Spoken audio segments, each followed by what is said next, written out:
하루는 제자들과 함께 배에 오르사 그들에게 이르시되 호수 저편으로 건너가자 하시매 이에 떠나 행선할 때에 예수께서 잠이시셨더니 마침 광풍이 호수로 내리치매 배에 물이 가득하게 되어 유태한지라.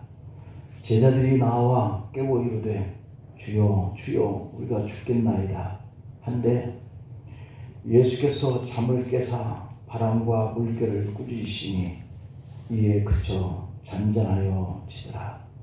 제자들에게 이르시되 너희 믿음이 어디 있느냐 하시니 그들이 두려워하고 놀랍게 여겨 서로 말하되 그가 누구이기에 바람과 물을 명함에 순종하는가 하리라. 아멘.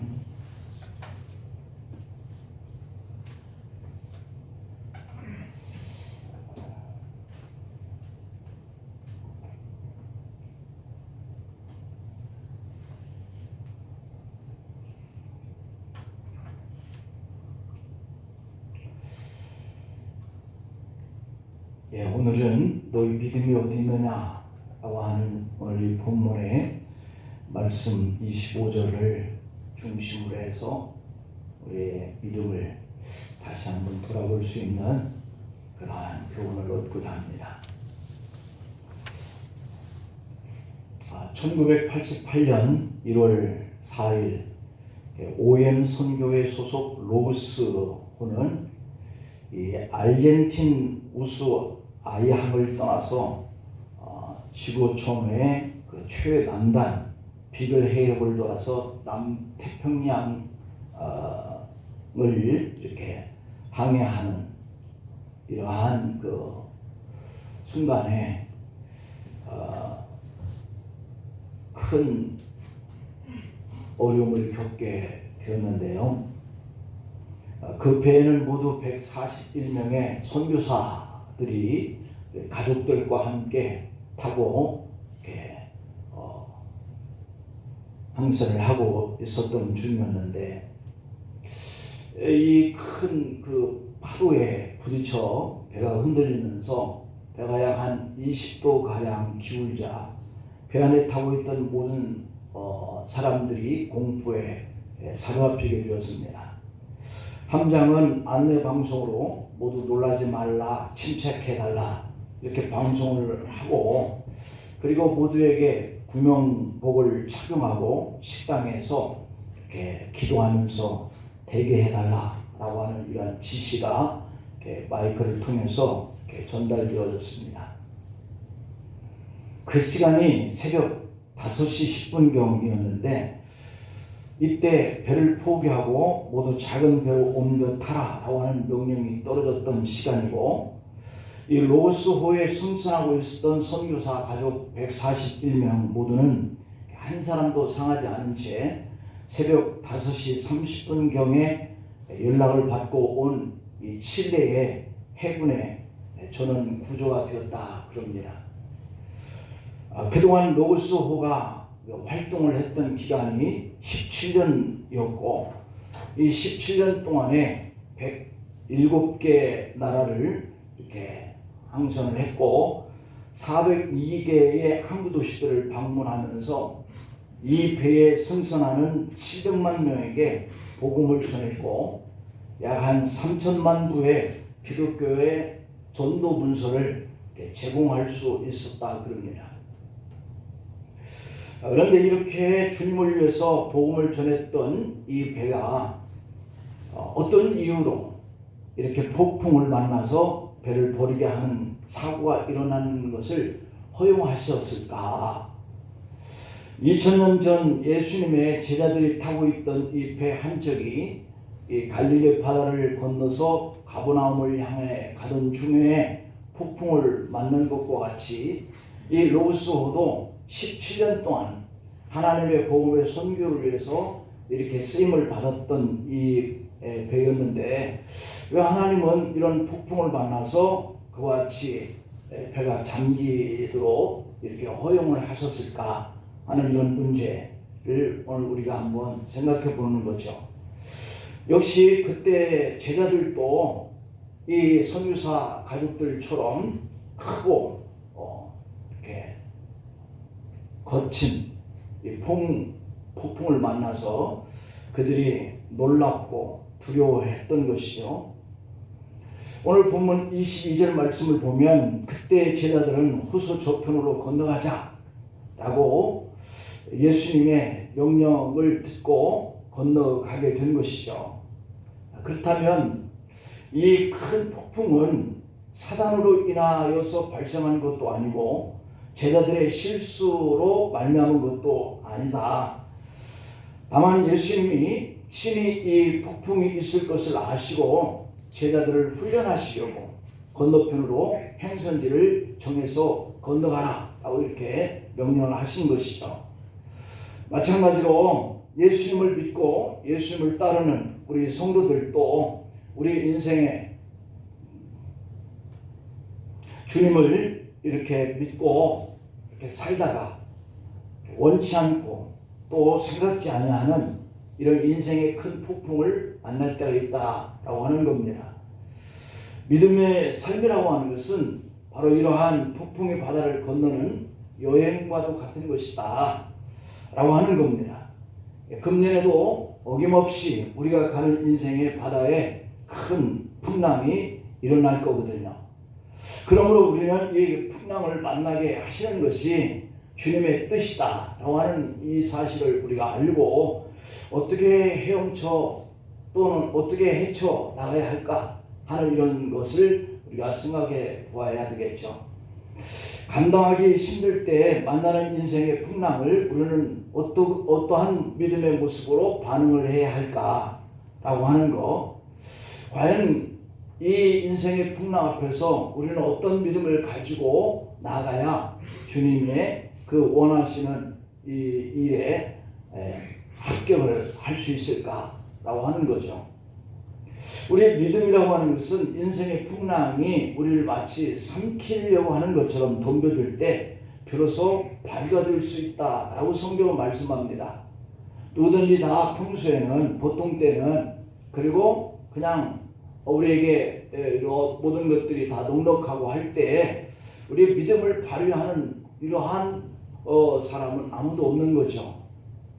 우리가 믿음을 가졌고 하나님의 백성이다라고 하는 것을 나타내고 비로소 보일 수 있는 때는 우리가 인생 앞에 어려움을 겪을 때 반응하는 이런 모습이 곧 우리의 믿음의 모습인 것이죠.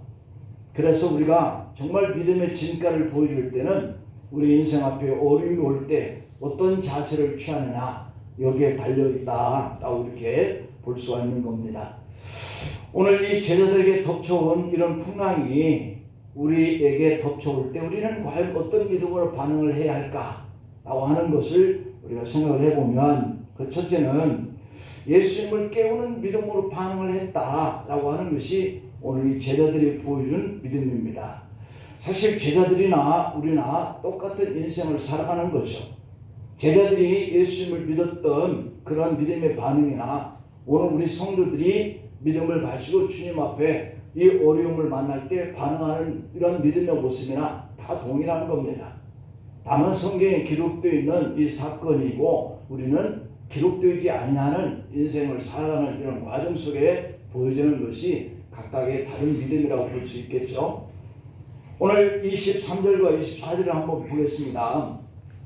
여기 보면 행선할 때에 예수께서 잠이 드셨다 그랬어요. 그러니까 벌써 배를 타고 출발할 때 예수님은 잠이 드셨다. 마침 광풍이 호수로 내리침에 배에 불이 가득하게 되어서 위태하게 되었다 그랬어요. 제자들이 그때 나와서 깨워 이르되 주여 주여 우리가 죽겠나이다 라고 했다는 겁니다. 그때 예수께서 잠에서 깨어나서 바람과 이 물결을 꾸짖으시니 이에 그쳐 잔잔하여 지더라 하였다라고 기록되어 있습니다. 그렇습니다. 제자들이 사는 과정 속에 이렇게 큰 풍랑을 만났다라고 하는 것은 오늘 우리도 금년 한 해를 또 살면서 예상하지 못한 이러한 어려움을 겪게 되어지는 것이 바로 인생을 사는 데에 덮쳐오는 풍랑, 마치 제자들이 배를 타고 가다 만난 이러한 풍랑과 같은 것이죠. 제자들은 이런 광풍이 호수로 이렇게 내리치고 또 그 풍랑으로 인해서 배에 물이 가득하게 되어지는 이런 위태함을 만납니다. 제자들이 나와서 예수께 주여 주여 우리가 죽겠나이다 라고 이렇게 깨웠다 그랬습니다. 이것이 바로 오늘 우리가 믿음을 가지고 하늘을 살아갈 때에 반응하는 모습이어야 하겠다라고 하는 겁니다. 제자들은 이렇게 죽게 되어지는 인생의 큰 풍랑을 만날 때 예수님을 주여 주여 우리가 죽겠나이다 라고 깨웠다라고 하는 거거든요. 정도의 차이는 있지만 누구에게나 인생의 풍랑은 찾아오게 마련이에요. 건강을 자신하는 이런 사람에게도 뜻밖의 중한 질병이 찾아올 때도 있고 또는 어떠한 종양이 발견되기도 합니다. 사업을 단단하게 어떤 궤대에 올랐다라고 생각했던 사람에게도 어떤 한순간에 먹구름이 덮이는 이런 부도의 위기에도 종종 처할 때가 있는 것이죠. 행복한 가정을 설계하고 오손도손 서로 사랑하면서 살다가도 갑자기 위기가 생각지 못한 곳에서 발생하기도 하는 겁니다. 저희 교회도 이렇게 생각지도 못한 일을 겪고 있고 또한 겪기도 할 거고 앞으로도 더한 그러한 어려움도 겪을 수 있겠죠. 자, 그럴 때 우리가 믿음을 어떻게 반응해야 할 것이냐. 주여 주여 우리가 죽겠나이다 라고 주님을 찾는 믿음, 이것을 우리가 가지고 주님 앞에 반응해야 되겠다, 그렇게 살아가야 되겠다라고 하는 겁니다. 우리는 또한 어떤 때는 육체적인 고통이 옵니다. 또는 우리의 감정의 고통도 당합니다. 의외로 어떤 불안과 두려움에 시달리거나 우울증에 시달리는 사람들도 참 많습니다. 이런 분들은 육체적인 질병으로 인한 고통은 정신적인 고통에 비하면 아무것도 아니다 라고 이렇게 말을 합니다. 사람의 관계에서 오는 이런 고통도 엄청나게 우리의 감정에 이렇게 부딪히는 이런 어려움으로 우리를 괴롭힐 때가 있죠. 믿었던 친구가 배신을 하기도 합니다. 또 사랑하는 성도들이 갑자기 교회를 떠나기도 합니다. 육체적인 고통도 또한 그 감정적인 고통도 우리가 당하면서 눈물을 삼키고 합니다. 또한 우리 성도들에게 찾아오는 가장 심각한 고통은 하나님이 이럴 때 왜 멀리 계신 것 같은가 라고 하는 이런 감정을 느낄 때 참 힘듭니다.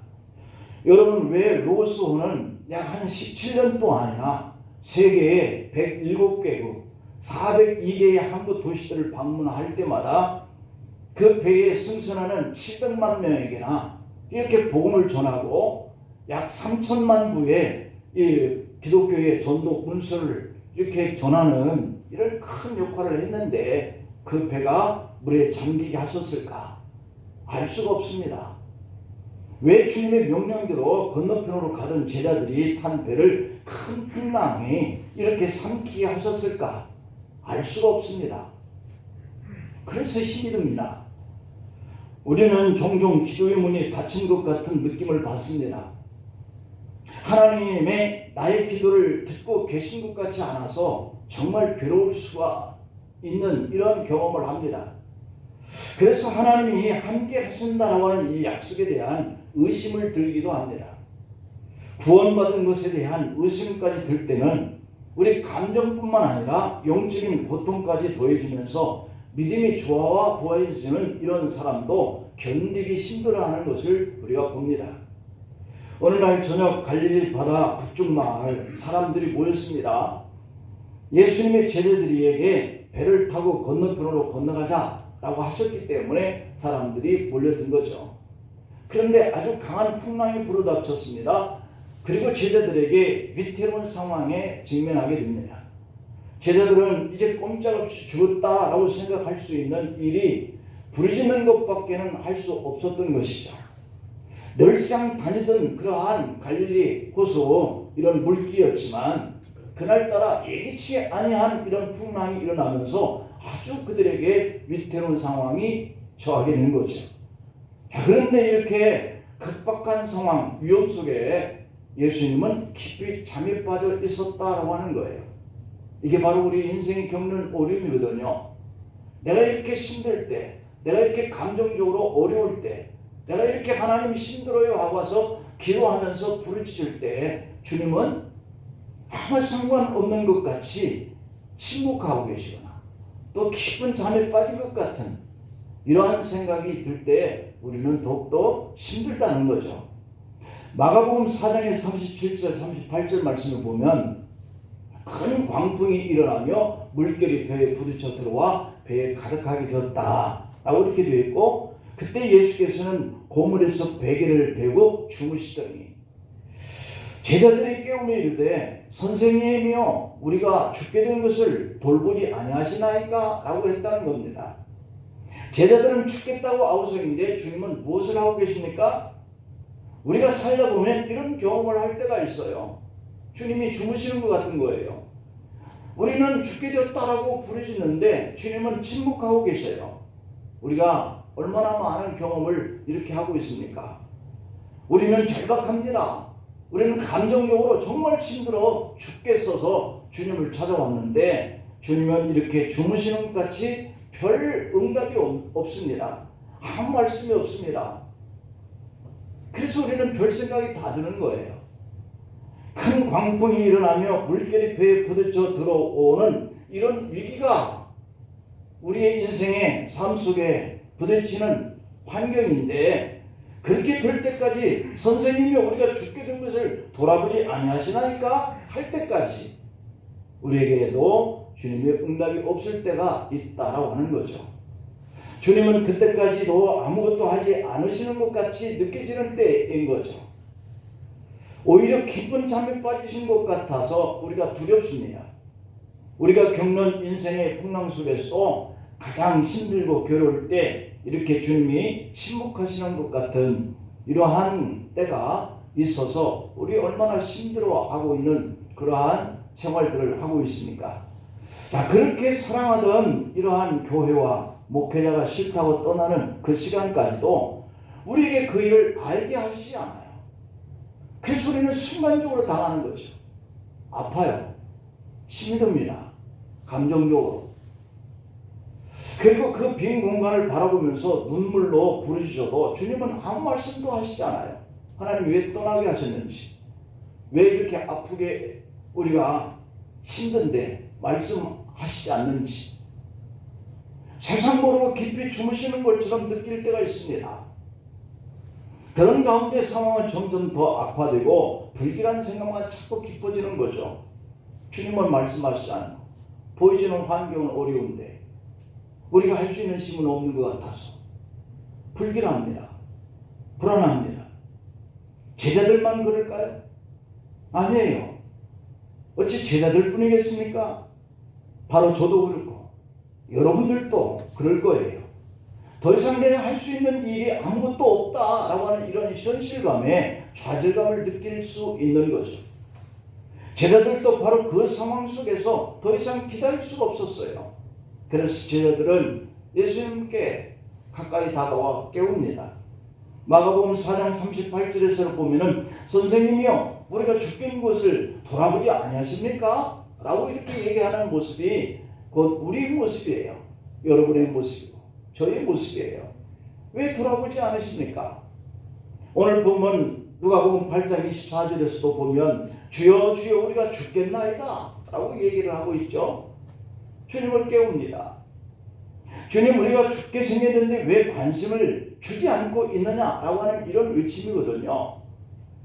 제자들이 이렇게 숨 넘어가는 소리로 외치자 오늘 본문 24절에 보니 예수께서 잠을 깨사 바람과 물결을 꾸짖으시니 이에 그쳐 잔잔하여지더라 라고 했습니다. 그리고 마가복음 4장 39절 말씀에서도 보면 예수께서 깨어 바람을 꾸짖으시며 바다더러 이르시되 잠잠하라 고요하라 이렇게 얘기를 했습니다.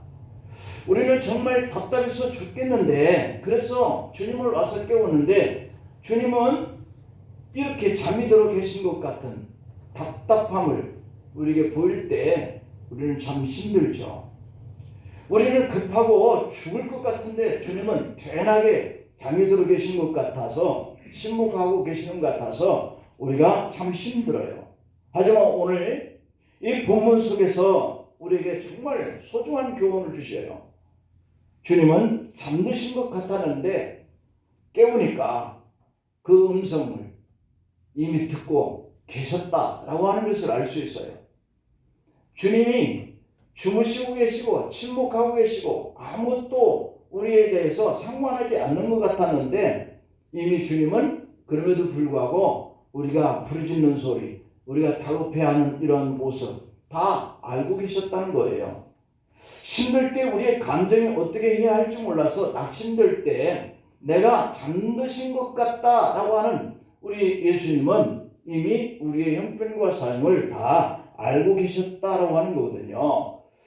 2차 세계대전 때에 프랑스가 2주 만에 독일군에게 완전히 점령당할 그런 위기에 처했었습니다. 이에 영국은 프랑스를 돕기 위해서 프랑스로 건너갔어요. 그런데 던커스 반도에서 35만 명의 영국군도 독일군의 공세에 의해서 아주 위험한 상황에 직면했습니다. 이 소식을 듣고 영국 조지 6세의 국왕은 전 국민에게 국가적인 위기입니다. 이 사실을 알리고 기도의 날이다 라고 선포했습니다. 조지 6세 국왕은 모든 백성들에게 우리 하나님이 우리와 함께 하실 것을 믿는다. 그리고 우리 이 국군 군인들이 무사히 독일군의 손에서 탈출할 수 있도록 우리가 기도하자 이렇게 외쳤어요. 하나님은 그 기도를 외면하지 않으시고 기적적인 방법으로 35만 명의 영국군이 도버 해협을 건너오게 되었다는 겁니다. 이 도버 해협은 그날도 밝은 날씨였는데 이 독일군이 있는 곳에는 큰 폭풍우가 몰아쳤어요. 그리고 그들의 시계가 전혀 보이지 않도록 안개가 자욱하게 끼어 있었다라고 하는 겁니다. 그래서 독일군의 전투기는 물론이고 탱크 한 대도 움직일 수 없도록 기상이 그쪽 편에는 악화시켰고 영국군이 철수하는 것을 바라만 보고 있었다는 것이죠. 이 사건을 통해서 영국에서는 국왕을 비롯한 온 국민이 하나님이 살아계심을 믿고 감사하면서 예배와 찬송을 드렸다 그럽니다. 여러분, 주님이 잠잠하라, 고요하라 하시면 그렇게 두렵고 무서웠던 이 풍랑과 바람이 그냥 잠잠해진다, 잔잔해진다. 이 절망적인 환경이 이렇게 간단하게 해결된다라고 하는 이 사실을 우리가 바라보면서 금년 한 해 동안에도 우리 앞에 얼마나 더 위급하고 또 불안해하는 이런 환경이 우리의 앞길을 가로막을지는 모르지만 그리고 우리가 생각하면서 주님을 찾고 부르짖어도 주님이 주무시는 것 같아 우리의 마음이 더욱더 이렇게 아픈 이런 환경이 이렇게 직면할지라도 우리의 문제를 주님이 들으시고 주님이 알고 계신다라고 하는 이 사실 그리고 주님이 일어나시면 문제는 간단하게 해결된다라고 하는 것을 우리가 기억하면서 힘들 때 주님을 부르고 찾게 되기를 간절히 바랍니다. 그 다음에 두 번째로는 풍랑을 만날 때 예수님께 믿음을 보여야 한다라고 하는 겁니다. 오늘 본문 25절 말씀을 보면 제자들에게 이렇게 말씀하죠. 너희 믿음이 어디 있느냐 이렇게 묻고 계셔요. 그러니까 주님은 우리가 위급하고 불안한 환경에 직면해서 우리가 주님을 찾기까지 주님은 침묵하시고 주무시고 계시잖아요. 그런데 부르짖었던 이 제자들이 놀랍고 두려워하는 이런 모습을 주님은 주무시는 것 같아도 다 보셨던 것이죠. 그러면서 그러한 모습을 바라보면서 주님은 너희 믿음이 어디 있느냐 이렇게 묻고 계시는 장면이거든요. 그러면 주님이 너희 믿음이 어디 있느냐라고 이렇게 묻는 것은 우리를 주님께서 보시면서 우리에게 가지고 있는 믿음을 더 견고하게 가지기를 원하고 계신다라고 하는 것을 발견해요. 이렇게 그들이 두려워하고 놀랍게 여겨서 서로 말하되 그가 누구에게 바람과 이 물을 명함에 순종하는가 하더라 이렇게 말씀하고 있는데요. 예수님은 이 상황 속에서 너희 믿음이 어디 있느냐라고 이 질문을 왜 하셨을까라고 하는 물음이에요. 우리는 생각해 볼 수 있습니다. 그렇다면 이 절망적인 문제 앞에 주님이 침묵하신 이유가 있었겠다라고 하는 것이에요. 과연 생각하지 못한 어려움은 우리의 믿음을 보려고 하시는 것일까라고 하는 이런 생각을 우리가 가져볼 수 있죠. 풍랑이 잠잠해진 이후에 제자들에게 주님이 던진 질문은 너희 믿음이 어디 있느냐라고 했기 때문이죠. 이 질문은 너무도 중요한 질문이거든요. 왜냐하면 하나님이 우리에게 물으신 질문이기 때문이에요.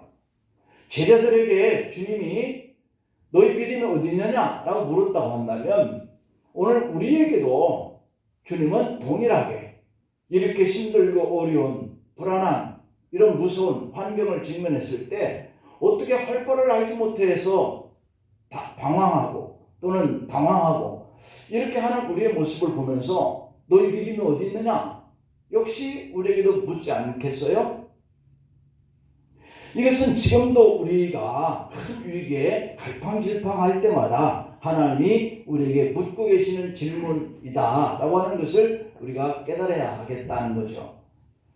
우리가 인생의 풍랑을 만날 때마다 주님이 침묵하고 계시는 그 이유는 우리의 믿음을 보시기 위해서다. 어쩌면 성도들이 세상에서 수도 없이 만나는 인생의 풍랑을 헤치고 주여 주여 우리를 돌보소서 하는 그런 믿음을 보시기를 원하셔서 이러한 어려운 문제를 우리에게 때때로 주시는 것이구나.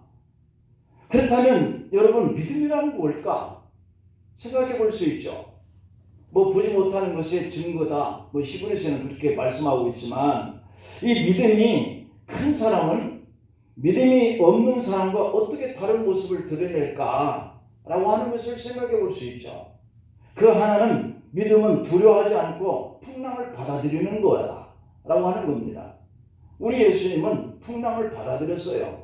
그래서 고물을 베시고 편안히 주무셔요. 그런데 제자들은 놀랍고 두려워서 펄펄 갈팡질팡 뛰고 그렇습니다.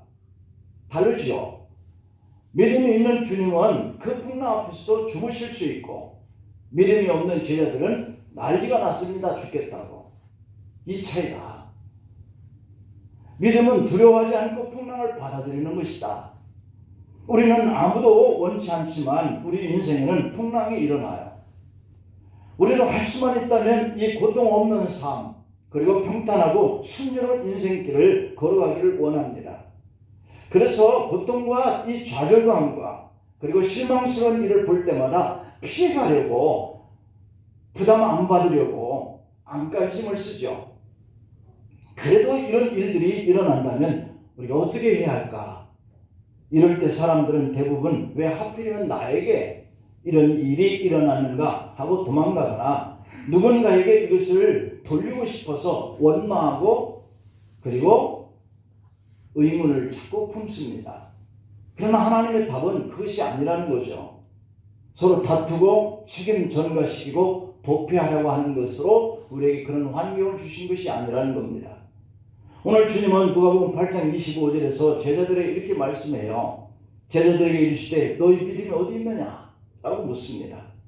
우리가 이렇게 절망적인 환경에서도 살아계신 하나님을 바라보고 주님을 외치고 여러분 절망적 환경이 이해는 잘 안 되지만 그렇다고 설명할 수도 없지만 하나님의 뜻과 그 섭리가 너에게 믿음이 어디 있느냐? 라고 이렇게 물으시기 위한 그러한 섭리가 숨겨져 있다라고 하는 것입니다. 누가복음 8장 23절에 보면 마침 광풍이 호수로 내리치매 배에 물이 가득하기 위하여 위태한지라 라고 하는 이 환경이 왜 왔는지는 몰라도 사실 우리가 가다 보면 어려운 문제가 와요. 왜 왔는지 압니까? 모르잖아요. 이것이 왜 왔는지 모르니까 우리가 두려워하고 당황스러워하고 다투기도 하고 책임 전가도 하려고 그러고 이 사건을 통해서 주님은 제자들과 우리를 성숙시킨 이런 믿음을 찾고자 그리고 더욱더 주여 주여 라고 주님께 부르짖도록 주님을 의지하는 이런 믿음을 우리에게 훈련케 하고 단련케 하게 하기 위한 하나님의 섭리다라고 하는 것은 우리가 성경을 통해서 주신 이러한 말씀을 통해서 이해가 돼요. 왜 왔는지는 모르지만 이 왜 왔는지도 모르는 이 무서운 환경을 붙들고 주님은 우리를 너희 믿음이 어디 있느냐라고 단련케 하고 그런 믿음을 갖기를 원하시는 섭리가 있다고 하는 정도는 우리가 알 수 있는 것이죠. 그런 거로 믿음이란 고통의 어느 순간의 일도 다 하나님의 뜻으로 우리가 받아들이고 겁을 먹거나 두려워하지 말고 하나님이 이때에 나에게 너희 믿음이 어디 있느냐 라고 물으시는 환경을 우리에게 주셨구나 라고 하는 것으로 우리가 주님을 신뢰해야 하겠다. 이게 믿음이라는 겁니다. 그런데 주님이 제자에게 너희 믿음이 어디 있느냐 라고 책망하신 것은 제자들이 겁을 먹고 두려움으로 부르짖었기 때문이에요. 사실이 그랬습니다. 제자들은 곧 죽을 것 같았거든요. 그들은 실제로 그렇게 죽는 사람도 보았을 거예요. 뱃사람들이니까. 풍랑이 밀려오고 물이 배 안까지 넘쳐오는데 두렵거나 겁먹지 않을 사람이 과연 몇 사람이나 되겠습니까? 너무도 당연함에 겁먹고 놀랐는데 예수님은 그런 제자들에게 너희 믿음이 어디 있느냐? 다시 말하면 두려워하는 것은 믿음이 아니다 라고 하는 반응을 보이셨다는 겁니다. 사실 예수님도 그 상황에서 이렇게 말씀을 하고 싶어서 하신 것은 아닐 거라고 봐요. 다만 제자들이 예수 믿는 사람으로서 예수님과 함께 동행하는 사람으로서 어떤 풍랑이 몰아와도 내가 너희와 함께 있는데 내가 너희들을 버리지 않는데 이런 생각을 가지고 이런 환경에 반응을 했으면 참 좋았겠는데 하는 이런 안타까움이 제자들을 바라보는 주님의 심정이었을 거예요. 오늘 사실 목사인 저도 우리 교우들 중에 항존직의 믿음 생활이 이럴 때 이 정도는 보여줘야 하지 않겠는가 하는 생각을 할 때가 있습니다. 주님과 교회와 그리고 목회자와 다른 성도들을 위해서 과연 우리 항존직의 믿음이 있나? 라고 안타까운 생각을 하게 하는 이런 사람이 있을 때가 있잖아요. 왜 그럴까 생각해보면 대개는 그들의 마음에 두려움 때문에 혹은 겁을 먹기 때문에 하는 그런 환경을 이기지 못하기 때문에 이런 반응을 보이는구나 하는 생각을 가질 때가 있죠. 제자들도 마찬가지로 그 환경을 두려워하거나 무서워서 믿음으로 이겨내지 못하는 겁니다. 여러분, 하나님이 두려운 환경까지 주관하신다 라고 하시는 이런 약속을 붙잡는 믿음으로 우리가 한 해를 이겨내야 할 줄로 믿습니다. 우리가 이 환경을 주님이 내게 주시셔서 우리가 이러한 연단을 받고 이러한 믿음을 강하게 가지고 살기를 원하셔서 주시는 이런 환경으로 우리가 받아들이면 우리는 훨씬 더 이 어려운 위기의 환경에 직면할 때 믿음을 발휘할 수가 있겠죠. 또 하나의 믿음은 해답이 없어도 주님께로 전진하는 것이죠. 예수님과 함께 하는 그런 항해인데 왜 이 풍랑이 일어난 것일까? 주님이 나와 함께 하고 계시는데 왜 우리가 이러한 풍랑을 만났을까? 이 제자들의 생각이라면 저와 여러분들도 마찬가지죠. 우리가 하나님을 믿고 주님을 믿는 사람인데 주님이 나와 함께 한다 하고 기도하고 말씀을 볼 때 우리가 이론적으로 이렇게 이해를 하고 있는데 왜 막상 이런 어려운 환경이 오면 그러한 믿음의 지식도 내가 입으로 말했던 그러한 그 말도 내가 지킬 수 없는 그런 나약한 이런 사람이 될까? 주님을 믿는 우리의 인생에 왜 이렇게 겁나는 인생이 자꾸 발생을 할까? 주님과 함께 동행하는데 하나님의 자녀된 우리에게 왜 이 고통과 실패와 같은 어려움이 자꾸 찾아오는 것일까? 이게 바로 제자들의 생각이고 저와 여러분들의 생각이죠. 우리는 언제까지 이런 고통을 감수해야 하는 것일까? 우리는 이런 질문에 대한 답변을 간절히 사모합니다. 그러나 우리는 속 시원한 대답을 들을 수는 없습니다. 저도 목사지만 솔직히 문제의 해답을 다 알지는 못합니다. 오늘까지 목회하면서 이제 좀 나아지겠지, 이제 좀 좋아지겠지, 그럴 때잖아요. 이제 은퇴도 한 7년 정도 이 정도 남아있는 정도까지 목회를 해왔는데 지금까지 한 30년 목회하면서 얼마나 많은 것들을 경험을 했는데 역시 여러분들도 같은 경험을 했죠. 그랬는데도 이제는 좀 나아질 때가 아닌가? 이제는 좀 좋아질 때가 아닌가? 이런 생각이 이렇게 얼마 남겨두지 않은 저의 마음속에도 그런 생각이 있는 거죠. 그런데요, 그렇지 않는 거예요. 오히려 더 두려운 상황과 그런 일들이 자주 발생한다는 거죠. 두려워 말자, 걱정하지 말자, 주님께 기도만 하자 생각을 하는데도 답이 주님께 있다라고 생각하니까 사실 마음이 홀가분하지가 않습니다. 답이 우리에게 있어야 헤쳐나갈 수 있는데 답이 주님께 있으니까 그때마다 주님이 저에게도 너의 믿음이 어디 있느냐 라고 하시는 이런 책망이 들리는 것 같아서 정말 힘들 때가 많죠. 여러분, 도저히 이렇게 알 수도 없고 설명할 수도 없는 불가사의한 일들이 우리 앞에 지금까지도 온 것처럼 앞으로도 금년에도 그럴 거예요. 자, 그럴 때 우리 주님은 우리에게 물을 거예요.